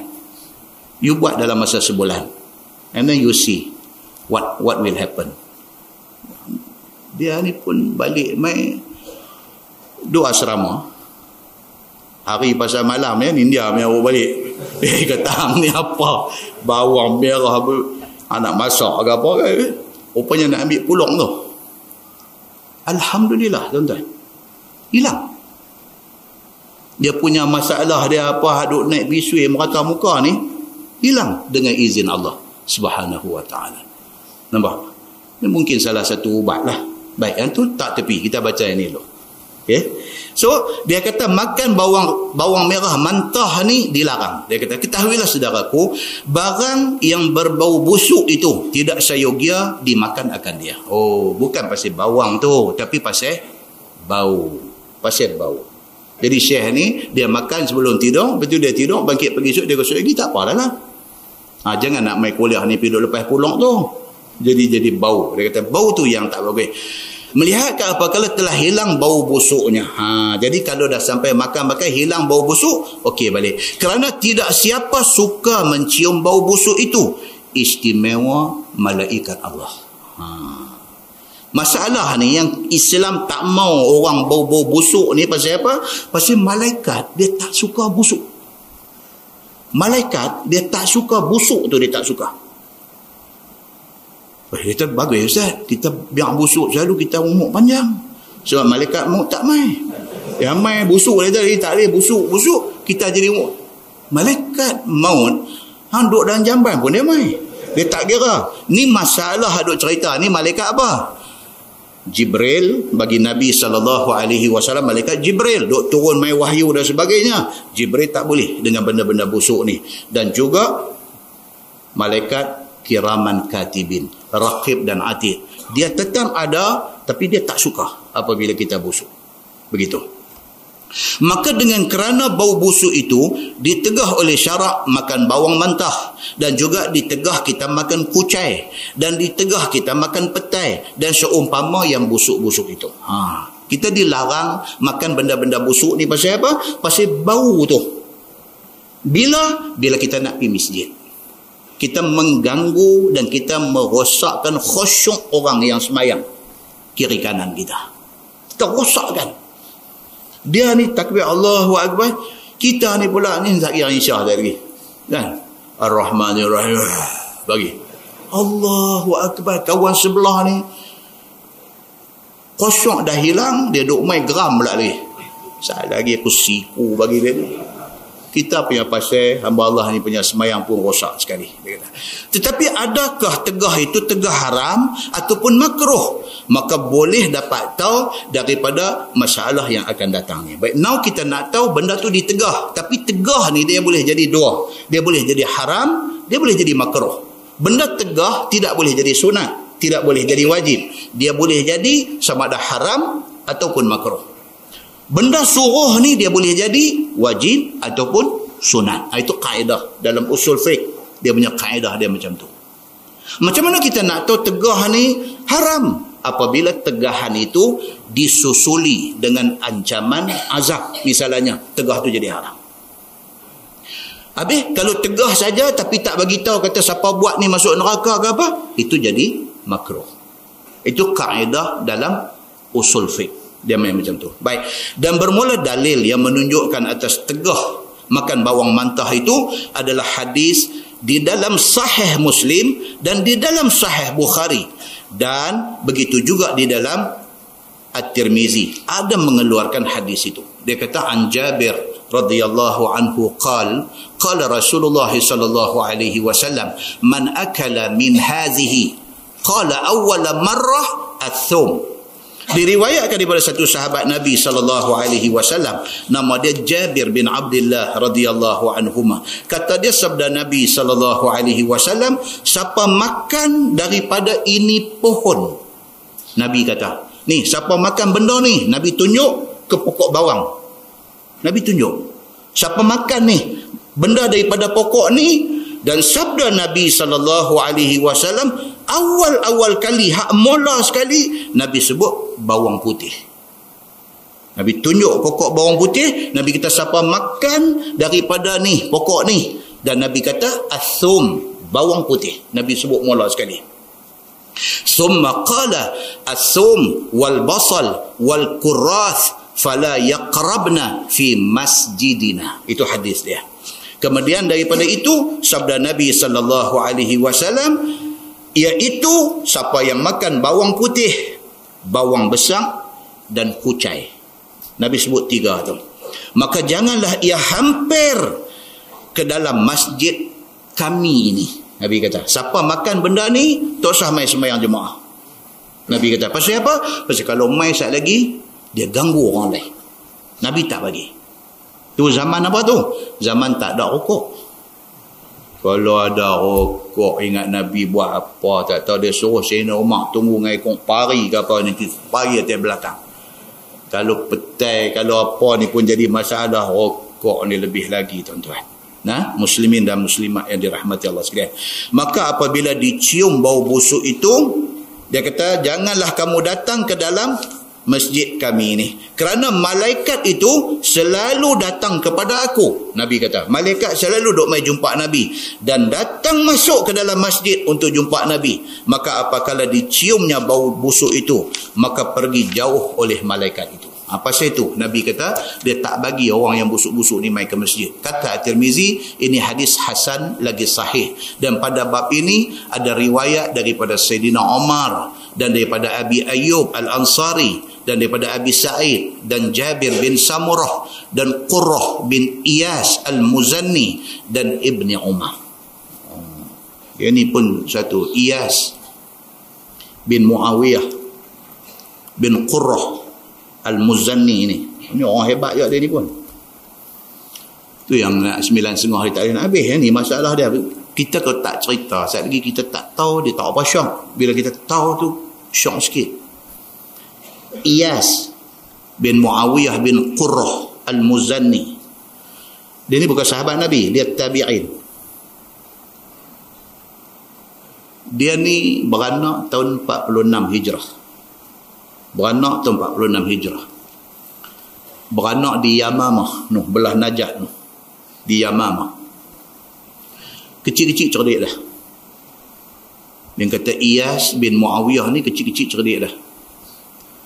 Zaman Umar bin Abdul Aziz jadi khalifah, Umar lantik Iyas bin Muawiyah bin Qurrah Al-Muzanni.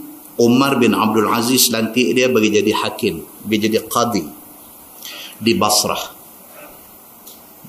Kecil-kecil lah, cerdik dah. Jenis genius, jenis pintar. Umar bin Abdul Aziz lantik dia bagi jadi hakim di Basrah. Dia ni menjadi reference, menjadi marja', menjadi rujukan orang. Daripada merata tempat ni, pi jumpa dia sebab nak rujuk hal agama. Bila rujuk dekat dia, explanation, penerangan, pencerahan yang dia bagi ni, semua orang puas hati. Kelebihan Allah bagi dekat dia, dekat Iyas bin Muawiyah bin Qurrah Al-Muzanni ni. Dalam pada ramai-ramai haduk mai jumpa nak tanya ni, adalah nakai satu dua orang kira mai nak sudi. Anda tahu sudi? Saja nak test, tengok dia ni kemas sungguh ke tak lah. Kalau dia test benda hak menasabah tak apa, dia mai test benda karut. Satu hari mai satu orang dia tanya dekat Iyas bin Muawiyah bin Qurrah Al-Muzanni. Dia tanya apa? Dia kata, tuan, saya nak tanya tuan, betul-betul ya, apa hukum minum khamar? Khamar ni apa tuan-tuan? Arak. Tuan, dia kata, saya nak tanya tuan, betul-betul apa hukum minum khamar ni? Minum arak ni betul-betul apa hukum dia? Dia ni pun ingat dia ni apa ni? Mai tanya pelik lah, mai tanya arak apa hukum minum. Benda Quran dah habang, innamal khamru wal maisiru wal ansab wal ajr. Dah terang dah sebut benda ni haram. Apa? Tapi dia jawab lah, dia kata minum khamar haram lah. Syekh yang tanya ni kata dekat dia kata, tapi tuan, dia kata khamar ni dibuat daripada anggur. Dia kata anggur halal. Kemudian dicampur dengan ayam. Kemudian diperam. Anggur halal, ayam halal. Dia kata peram ni tak ada masalah. Dia kata apa benda halal tiba-tiba pergi jadi haram. Dia argue, dia lawan balik Iyas bin Muawiyah bin Qurrah bin Al-Muzanni ni. Dia lawan balik. Tapi yang kata cerdik ni, yang kata cerdik daripada budak-budak ni, dia tanya balik kawan yang tanya ni. Dia kata, baik, aku nak tanya hang, kalau orang ambil ayam ceruak dekat hang, sakit tak? Dia tanya lagu tu. Tuan, saya tanya apa? Saya minum arak. Itu soalan hang kat aku. Ni soalan aku kat hang pula. Dia kata, kalau orang ambil ayam ceruak dekat hang, sakit tak? Tak, ayam tak sakit lah. Okey, dia kata. Kalau orang ambil semen, baling pergi kat hang, ambil semen serbuk tu baling pergi kat hang, sakit tak? Sakit tak sakit lah, dia kata. Kalau orang ambil pasiang, perui pergi kat hang, sakit tak? Tak lah, sakit tu tak sakit lah, kata. Baik. Kalau orang ambil semen, campur dengan pasiang, tuang ayam, kacau, pergi jemur bagi jadi keras, dia punggai pergi kat hang. Benda ni ada dicatatkan dalam kisah dia ni. Kisah Iyas bin Muawiyah bin Qurrah Al-Muzanni ni. Ada diceritakan benda ni. Ambil ayam, ambil semen, ambil pasir, tuang ayam, gue, pergi jemuk bagi jadi keras, dah jadi semen seketul tu, pergi hampuk atas kepala hang. Sakit dah. Oh, yang tu sakit lah. Bukankah ayam tu tadi tak sakit? Pasir tak sakit, semen tak sakit. Tapi bila dicampur, diperam, ditunggu dia sampai jadi keras, dia balin, dia jadi sakit. Pasal apa benda tak sakit akhirnya boleh bagi jadi sakit?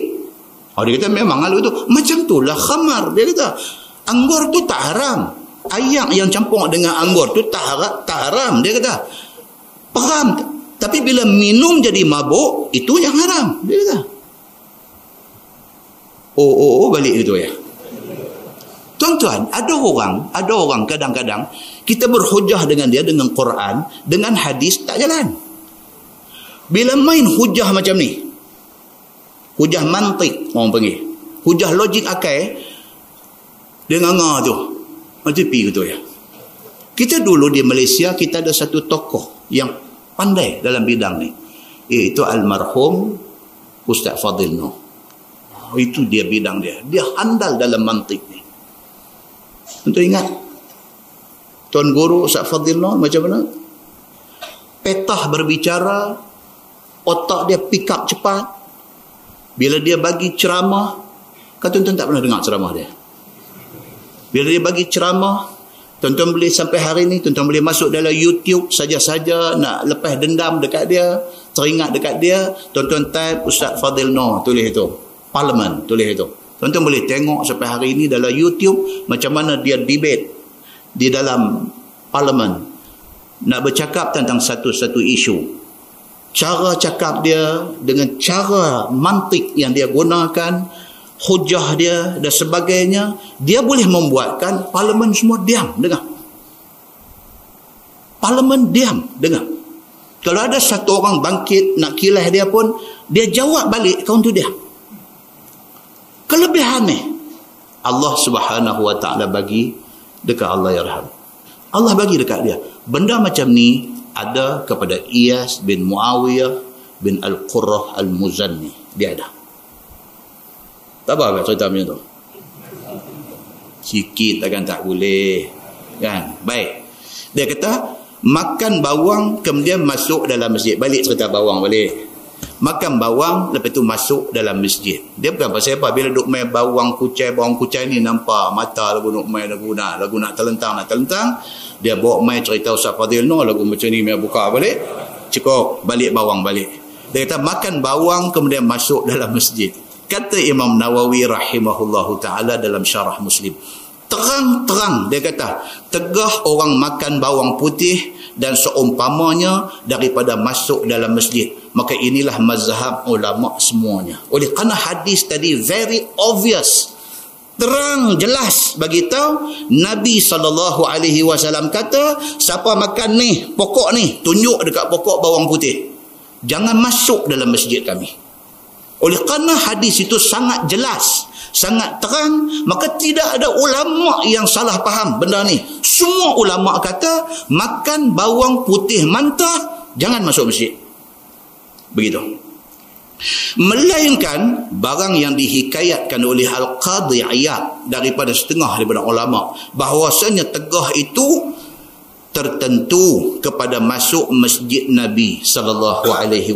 Tadi yang disorang, dia ganjil. Dia kata apa? Al-Qadhi Iyad. Ni pun ulama hebat juga. Cerita pasal dia lagi, kita habis 10.30. Jadi Al-Qadhi Iyad ni dia kata apa? Betul, dilarang makan bawang putih masuk masjid, tapi masjid Nabawi sahaja. Masjid Sultanah Bahiyah tak apa. Al-Qadhi Iyad kata lagu tu. Ulama lain semua kata apa? Mana-mana masjid tak boleh masuk. Pasal apa? Pasal bau busuk tu mengganggu orang. Dia seorang aja kata, dah, larangan ini untuk masjid Nabawi sahaja, bukan masjid lain. Dia kata, kerana sabda Nabi SAW pada setengah riwayat dan lainnya. Dia kata, fala yaqrabna masjidana. Artinya maka janganlah hampir ia dengan masjid kami. Dia kata oleh kerana Nabi sebut masjid kami, maka khusus kepada masjid Nabawi sahaja. Itu kata Al-Qadhi Iyad. Dan bermula hujah jumhur, ulama lain jumhur majoriti kata apa? Sabda Nabi SAW, fala yaqrabannal masajid. Artinya jangan menghampiri semua masjid. Begitu, itu perbahasan dia. Baik, masalah dia kata makan bawang dan seumpamanya itu haram ataupun makruh, dia kata bermula zahir kalam ulama mazhab Syafi'i. Ialah tegah itu tegah makruh, bukan haram. Makna kalau dia makan bawang putih mulut ada bau sikit, haram kan dia masuk masjid? Tak haram, makruh. Sebaik-baiknya dia pergi bagi hilang bau busuk tu baru masuk. Tapi kalau dia dah tak dan, adakah dia sampai nak keguguran peluang untuk sembahyang jemaah di masjid?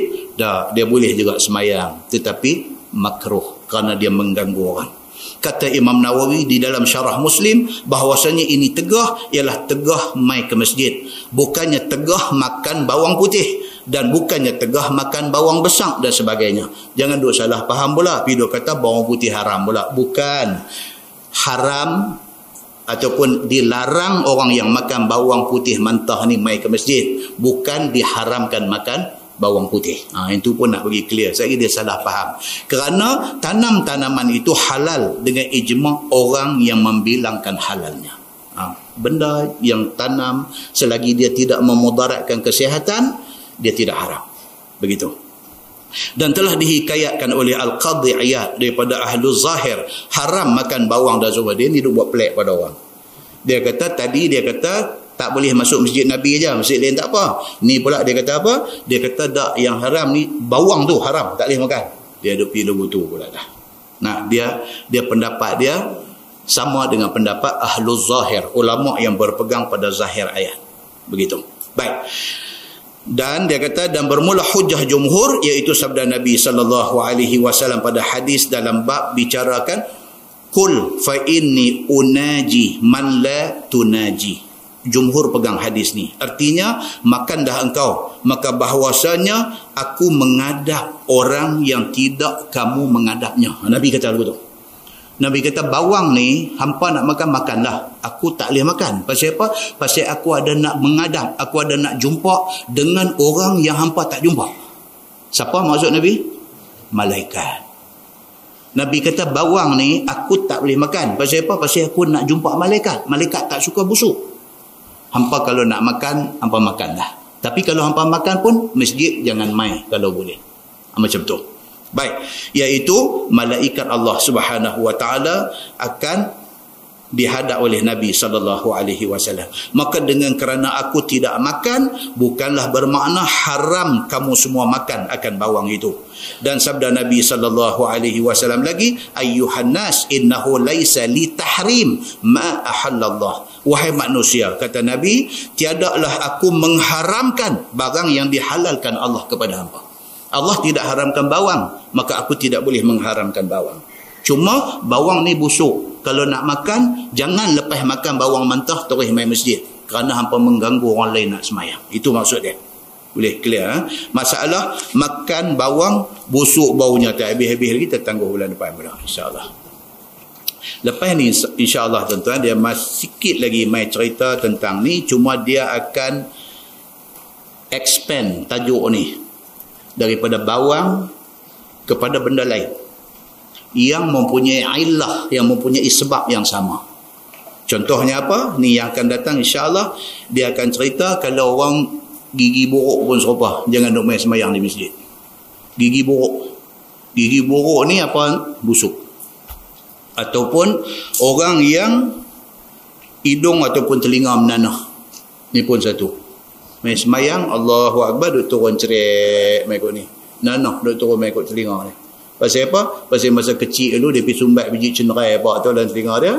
Lepas tu biji cenderai tu jadi busuk. Lepas tu dia jadi satu infection, satu jangkitan dalam telinga dia. Akhirnya dia jadi menanah. Nanah ni sentiasa duk keluar. Macam ni kalau main masjid memang kacau. Memang kacau. Cerita dia apa? Cerita dia bukan kata hang tak boleh main masjid sampai bila-bila. Cerita dia hang pi doktor dulu baru main masjid. Pergi dekat ENT, apa dia panggil apa? ENT. Ear, nose, throat. Pakar ENT. Pakar telinga, pakar hidung dengan pakar kerongkong ni. Pergi jumpa ENT ni dulu. Pergi jumpa dia nanti ada satu topong apa akan tengok-tengok. Dia kata nampak lagu macam biji cenerai. Dia kata. Okey, lepas kita tanya dia, doktor boleh buat apa? Yang ni nak kena buat sikit operation. Kita dengar operation dah main takut. Dia kata tak apa, ini tak banyak mana. Sikit kita belah. Kita kata, belah baik aku belah balik. Daripada aku belah telinga aku. Kita takut dengar pasal operation ni. Tapi kalau kita tak buat selama-lama, kita jadi masalah bila nak pergi masjid. Orang tilari. Nampak Allah haji ni main dah. Kata haji mana? Haji telinga menanah. Dia kata Allah nama pun tak cantik. Haji mana? Haji telinga menanah. Pergi buat orang bagi clear. Tambah jenis gigi-gigi ni kan tuan-tuan. Gigi-gigi ni semua kan pilah dekat doktor. Kesian doktor-doktor gigi tak ada kerja lah ni. Pasal apa? Pasal orang tak ada kesedaran tentang kesihatan gigi. Saya ramai kawan-kawan dentis ni, doktor gigi. Mereka duduk suruh. Tapi saya tak dapat komisen apa lah. Mereka duduk suruh. Mereka kata ustaz, kalau bolehlah ustaz tengok satu hari kalau terjumpa hadis apa agak, dia kata masuk sikit ni, dia kata pasal gigi buruk ni. Saya kata ni main kat mana ni, cerita kat mana? Bukan ustaz, dia kata kadang ya Allah, dia kata doktor ni dia yang kata saya pun kadang pergi masjid juga, duduk ustaz duduk mengajar, dia kata tengok dah Allah gigi saya ni kadang-kadang berasa macam nak pergi cakap dekat ustaz ni. Dia kata ustaz mailah klinik saya buat free bagi kat ustaz. Dia kata bukan saya kata awak duk cerita kat saya ni, awak gigi saya pun ada masalah juga kan? Dah. Dia kata tapi ni kesedaran tentang kesihatan gigi. Sedangkan pentingnya penjagaan gigi ni, pentingnya sampai Nabi kata apa? Nabi kata laula an asyqa ala ummati la amartuhum bis-siwak inda kulli salah. Kalaulah tak kerana benda ni boleh jadi berat kepada umat aku akan wajibkan tiap-tiap kali nak sembahyang gosok gigi. Nabi kata. Hadis tu nak beritahu kata pentingnya kesihatan gigi ni. Kalau ikut doktor gigi, dia kata apa? Setahun 2 kali kita kena pergi check aja. Setahun 2 kali. Every 6 months. Pergi jumpa, dia check. Tengok ada pelang bukan pelang karan tu. Pelang ada lekat di gigi ni. Dia lekat di padu-padu gigi ni, dia jadi apa tu semua, depa nanti cuci. Dia nanti kering, dia buat semua cuci. Kita keluar tu rasa macam gigi macam clear macam tu. Bila try, tuan-tuan syok benda ni. Ini malah dia tengok, dia kata cantik ustaz, lepas ni saya pergi free pun jadilah. Kan? Terima free pun jadi. Tapi pun Islam suruh benda ni. InsyaAllah tuan-tuan, kita jaga benda-benda yang Islam suruh jaga ni, pasal dia memberi nilai tambah kepada ibadat kita di sisi Allah Subhanahu Wa Taala. Nah, insyaAllah. Lepas ni tuan-tuan, kita sedar tak sedar tuan-tuan, kita mempunyai 1 kali kuliah saja lagi. Hari Sabtu nak main ni insya-Allah sudah 1 Rejab. Bulan lepas saya sebut hari ni berapa hari bulan semua buka pucat kan. Lepas tu saya kata berapa belah Rabiul Akhir, saya kata semua orang sengap ya. Saya balik orang puan saya kata Rabiul Akhir apa benda, Jamadil Akhir. Dia kata Allah, saya kata aku pun silap juga. Tapi nasib baik orang semua tak silap. Kan? Semua tak silap. Padahal saya dah tersilap dah bulan lepas. Bukan Rabiul Akhir, Jamadil Akhir. Okay, now kita ada dalam Jamadil Akhir lagi, tapi dah ke hujung dah. 1 Rejab nanti main Sabtu ni. Bila dia main Rejab ya tuan-tuan, dia nanti lajak zup kata Ramadan. Ni 3 beradik ni, Rejab, Syaban, Ramadan ni dia macam papan gelonsok.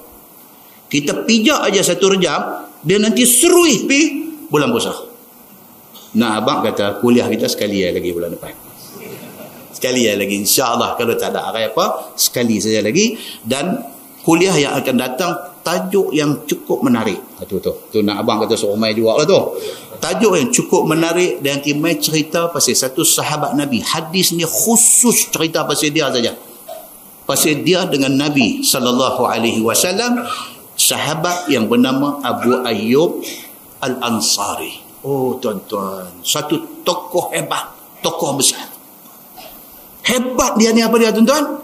Umur sudah 80 tahun. pergi perang. Hebat tak hebat? Kita 60 tak main masjid. Bukan ajak pergi perang, main masjid. 60 tak berasa lagi nak main masjid. Bukan ajak perang, ajak main masjid. 60 tak berasa lagi.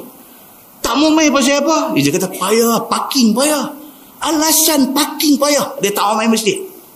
Abu Ayyub Al-Ansari, dia yang memberi inspirasi kepada khalifah masa tu, Muawiyah bin Abi Sufyan. Dia umur sudah 80. Dia kata dekat Muawiyah bin Abi Sufyan, dia kata, ya Amiral Mu'minin, dia kata, jom kita pergi serang dan kita takluk Konstantin. Konstantin ni di mana tuan-tuan? Negeri Erdogan hari ni, Turki. Muawiyah tengok dia atas bawah.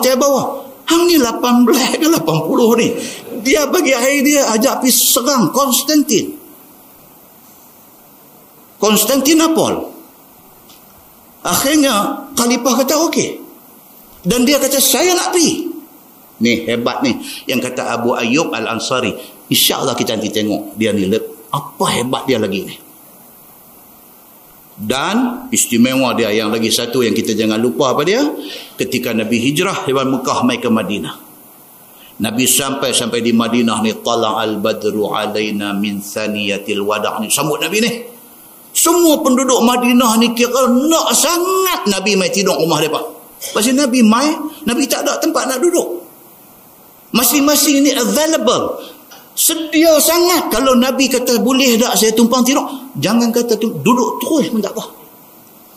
Semua orang ni duduk harap Nabi duduk rumah dia. Sampai Nabi jadi susah. Kalau kita baca balik sirah tu cerita macam mana Nabi di atas unta qaswa dia ni. Bila sampai masing-masing ni pakat nak pegang, nak tarik, nak mai rumah mereka. Nabi turun, tiba-tiba unta Nabi jalan dengan barang Nabi duduk ada atas tu, jalan-jalan pergi depan rumah Abu Ayyub Al-Ansari. Hadis yang nak main ni nak cerita kejadian di dalam rumah dia semasa Nabi SAW tumpang menginap di rumah dia. It's very interesting. Siapa tak main, rugi. Tahu tu punya kempen kau tak main lagi tak tahu. Kita tangguh dengan tasbih kafarah dan suratul Asr. Subhanakallahumma wa bihamdika asyhadu an la ilaha illa anta astaghfiruka wa atubu ilaik. Bismillahirrahmanirrahim. Wal 'asr innal insana lafi khusr illa allazina amanu wa 'amilus salihat wa tawasaw bil haqqi wa tawasaw bis sabr. اللهم صل على محمد في الأولين والآخرين وسلم ورضي الله تبارك وتعالى عن ساداتنا أصحاب سيدنا رسول الله أجمعين. بسم الله الرحمن الرحيم. الحمد لله رب العالمين حمدا يوافي نعمه ويكافئ مزيده.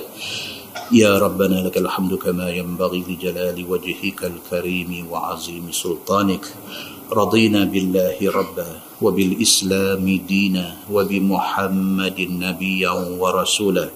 اللهم افتح علينا فتوح العارفين وارزقنا فهم النبيين بجاه خاتم المرسلين. اللهم فقهنا في الدين وعلمنا التأويل واهدنا صراطك المستقيم. اللهم أرنا الحق حقا وارزقنا اتباعه وأرنا الباطل باطلا وارزقنا اجتنابه. اللهم اجعل جمعنا جمعا مرحوما وتفرقنا من بعده تفرقا معصوما. وصلى الله على محمد وعلى آله وصحبه وسلم والحمد لله رب العالمين. السلام عليكم.